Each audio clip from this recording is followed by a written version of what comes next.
Hello, everyone. This is Tom Fox back again with Matt Kelly for another episode of the award winning Compliance Into the Weeds. Welcome back, Matt. Hello, Tom. Good to be here. Matt, you had an article catch your eye. I don't want to say we're taking hot takes on current events, but an article in the New York Times about hiring and AI, and you drew some really interesting compliance lessons from it. You blogged, of course, about it. So I was hoping maybe we might be able to explore that today. Could you set the stage for us? All right, Tom. Yeah. So this was an article in the New York Times that I came across over the weekend. I think it ran sometime last week. The headline really says it all, which is what researchers discovered when they sent 80,000 fake resumes to U.S. jobs.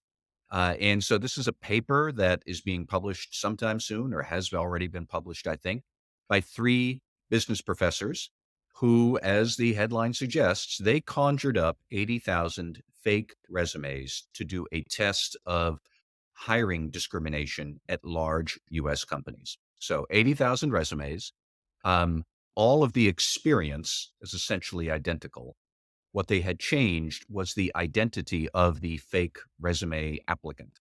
So some names were male, some names were female, some names were traditionally white sounding, I guess like Conrad Smith or something like that. Some names were more black sounding. Um, some of the resumes were for people who were clearly older, over the age of 40. Some of them were younger. Some of the resumes had distinctions that clearly indicated the applicant would be gay or bisexual or something. And some left no hints at all as to the resume's sexual orientation. So they sent out these resumes, 80,000 of them, to 100 companies, large US companies that had advertised, I think it was a total of 10,000 jobs over 3 years, 2019 through 2021. And these were all entry level jobs that, in theory, anybody could apply for. And the test was we send these resumes out. Then we track who gets a call back from the company. And do the companies then have this pattern of favoring one group over another? And unfortunately, listeners might not be surprised to hear that, yes, there were discriminatory patterns in some of the responses. Broadly speaking, among the whole group, it seemed that white sounding names got callbacks and interest about 9.5% more often than black sounding names. There were some other smaller discrepancies, somewhat to my surprise, across the whole group. There was not that much of a favoring of male or female applicants either way, although some industries did have some gender biases. I think it was manufacturing was more often to call up male employees. Apparel was more likely to call up female employees. They did not necessarily find any interesting discriminatory patterns based on age or sexual orientation, which was okay, unusual to me. I unfortunately thought that we would have seen some, but I'm glad to hear that we didn't see any. Um, but Tom, the thing that stuck out for me, and that is, I think, most relevant for compliance officers, is companies that had an centralized HR function were less likely to have discriminatory patterns in which resumes got a call back compared to companies where the individual hiring manager was the one making the call back. When that was the case, there were more patterns of discriminatory hiring or discriminatory interest, I should say. But the centralized HR function, that was the single biggest criteria to suggest your company would not have a high pattern of discrimination in your hiring interests. We can go on from there about why I think that is important and telling, but that was the big study that had been done and that the New York Times was writing about. So that really leads to actually where I wanted to go with this because some of the first, let's explore the lessons for centralized HR, and then maybe see if we can expand that out to compliance because I think it's bears some discussion because it may be counter to some of the things at least I have been talking about for quite some time in terms of operationalizing your compliance. So why is a centralized HR a little bit better than having the front line um, HR or other persons involved in the communications around a potential hiring? Sure. So first, just to help listeners understand, how did the researchers figure this out? They tracked and recorded the voicemails from whoever received these fake resumes and then was interested and called up the fictional candidate and left a voicemail for them. But anyways, they then tracked. Was this coming from a centralized office, probably because it had a generic corporate phone number that you could match up with the company, versus, say, an individual manager's phone number, which might be his or her cell phone or direct line or something? But Tom, I'm actually not that surprised because when you think about it, a central HR function is staffed by people who are trained in anti-discrimination policy and procedure. They are thinking through how to be more cognizant of bias and anti-discrimination compliance. And also, they're under less pressure to hire candidates right away. I'm sure there is some pressure, but a centralized HR function is just more thinking, how do I keep the pipeline rolling? Now, an individual manager is probably thinking that I have an opening that I need to fill right now. So I'm going to have to hire somebody immediately. And the researchers even noted that in the voicemails that they heard that came from individual managers, it was often something like the manager was very busy. He was very frantic. Can you start tomorrow? When can you come in? I really need to get this filled. There was an urgency there, and my theory would be that even though those frontline managers, I'm sure that they were trained in anti discrimination policies and procedures. And I am sure that the vast majority of them probably are not thinking, I want to discriminate, but they're probably under a lot of pressure and they probably aren't as professionally trained as the central HR people. So they are looking for shortcuts. And if it's a manager who is a man in a heavy manufacturing industry, he's thinking, well, I know I need somebody who's going to be easy to train, kind of sort of know what I like. I know the person has to be able to handle physical equipment. And I suspect that they just default to thinking that must be a man. And likewise, if you are, I think Ann Taylor was one of the companies that was in this sample group or their parent company, Ascena Retail. Like if you are a woman who is a district manager for 3 or 4 retail stores that cater to women, you would automatically then probably by default have an image of, I need a female sales clerk for my customers. I don't necessarily know how upset I am over either of those kind of defaults. To a certain extent, they might make sense. You'd want somebody who is in your retail store, kind of reflecting the customers you get and so forth. But my point is just people who are individuals who are looking to hire, they're going to have different pressures and different mindsets about how to get the job done than a centralized HR function who do have a different set of pressures and experiences about how to get the job done. And they don't even see the job as the same thing. Central HR, the job is to keep the talent pipeline flowing freely. A manager, the job is to get somebody on the floor right now because that's what I'm being paid to do. And from there, you have a whole lot of biases that can creep in, that you can snuff out in different ways. But I think that's where the gap comes from. So there's two things I'd like to explore in all of that, Matt. The first one comes from training with the terms targeted and effective training, because you make clear in your blog posts that HR professionals in the central office or the home office or the corporate office have had training in anti-discrimination, but so have the frontline folks. So does this speak to a need for greater, more effective, targeted training to the frontline folks?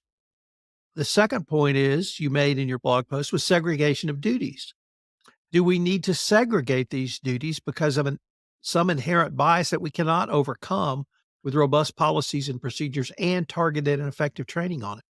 Well, yeah. So my thought was that, you describe it as segregation of duties. And later on in my blog post, so did I. But I think first and foremost, it was just not just have good policies and procedures, because these are large companies, and I'm sure they had good policies and procedures for everybody. But how can you have an organizational structure that supports the policies and procedures?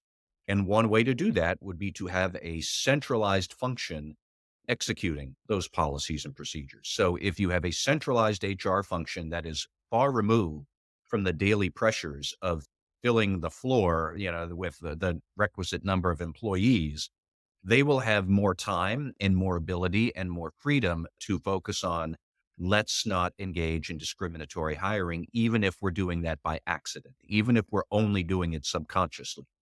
And the structure there of a centralized HR function would allow that extra awareness. There isn't even going to be the opportunity to engage in high pressure hiring that will allow for these bad habits, even if they're subconscious, because these are not the same people who are out on the front lines, who are subject to those hurry up right now sort of pressures.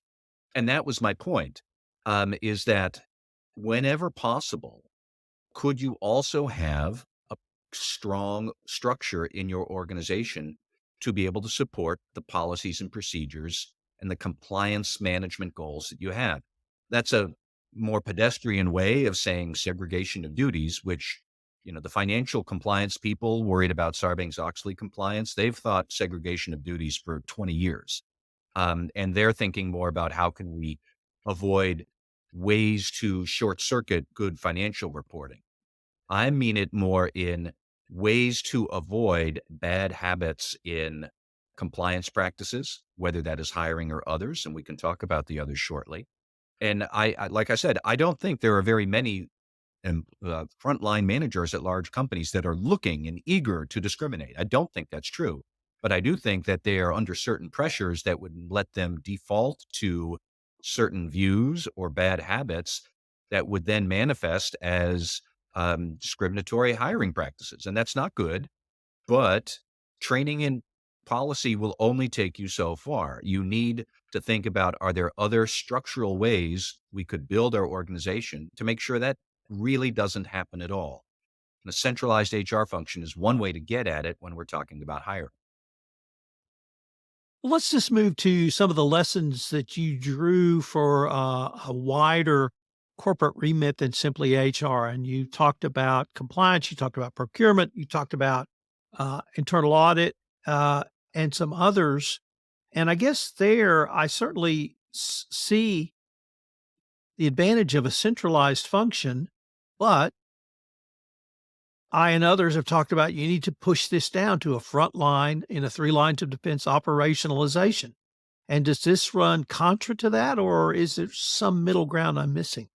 I would say that they run complementary to each other. And it's a fair point to say that training and corporate culture do matter, but so does structure. And if you have one, if you're strong on one without the other, you're probably still not in a very good place. You need to be strong on both. But, let me just tick through some of the ways that you could think about this beyond HR and hiring discrimination. You could have a centralized procurement function, and that would reduce the risk of dealing with sketchy third parties or unreliable suppliers because procurement is better at finding good, solid, reliable, and potentially even low corruption ethical suppliers. You could have a centralized IT team that would help to reduce your privacy and security risks since they are going to be better at enforcing privacy controls, access controls, provisioning controls so that if somebody moves into a new role, they no longer need access to their old data. The IT team can cut that off. It's more likely that you'll do better at that if you have a centralized, well-staffed IT team than just Joe, the IT guy, or Sue, the IT woman, who is a different one in every single office and has too much to do. And even, one that's closer to home for compliance people, you could have a centralized compliance function that reports up to a chief compliance officer at headquarters, who then reports to the CEO or the board. Let's remember that when Walmart had its big FCPA trouble a decade ago, that came about because it had local compliance people answering to local general counsels who answered to local business chiefs around the world. And that became the channel for corruption to infect Walmart and costed a tremendous amount of money. And one of the big reforms that Walmart did was it centralized its compliance function. So there are different ways that you can do that. But Tom, back to your original point, I will never say corporate culture doesn't matter. I will never say training doesn't matter. I will say that it is only one part of a two-pronged process for success. And you must still be thinking through, do we have the right structure in place? Do we have the best structure in place to support all of these policies and procedures and keep the opportunities to violate them as low as possible? You can't have one working well without the other working well too. Any ideas on how a company might test itself or pressure test itself, starting with the HR function, but maybe into more broadly as some of the topics you ended your blog post on? We had a great test sample as reported by this New York Times article, but how could a company maybe test to see if it's actually working at the local level?